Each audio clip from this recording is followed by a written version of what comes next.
టాలీవుడ్ నుంచి బాలీవుడ్ కాదు హాలీవుడ్ యాక్టర్ల దాకా అందరి ప్రశంసలు అందుకున్నటువంటి ప్రభాస్ అందరినీ పలకరించేది సరదాగా డార్లింగ్ అని. ఆ డార్లింగ్ అనేటువంటిది ఒక సినిమాలో కూడా తన డైలాగ్ కిందకి వాడుతూ వచ్చారు. ఇప్పుడు తను ట్వీట్లు చేసేటప్పుడు కూడా డార్లింగ్ అనినే వాడుతూ ఉంటుంటారు.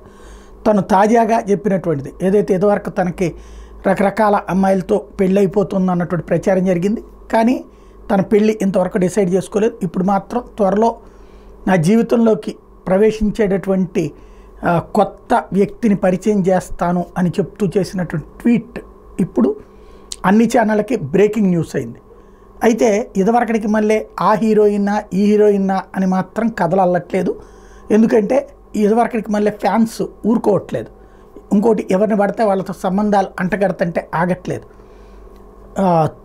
చేత్కరిస్తున్నారు, చేదరించుకుంటున్నారు. కాబట్టి స్పెక్యులేషన్స్ ఒక వ్యక్తి జీవితంలో తను చెప్పేదాకా ఆగాలి అన్నటువంటి కాన్సెప్ట్ని ఈ దఫా పాటిస్తున్నారు ప్రతి ఛానల్లో కూడా. అందుకనినే కాకపోతే ఈ న్యూస్ వరకు అందుకున్నారు. త్వరలో తన అంటే ఏదో శుభవార్త చెప్తానంటున్నారు. అది పెళ్ళేనా, ఆయన జీవితంలో కొత్తగా ప్రవేశించబోతున్నారంటే పెళ్ళేనా అన్నటువంటి వరకే జనాల ముందుకు తీసుకొచ్చి వదిలేశారు.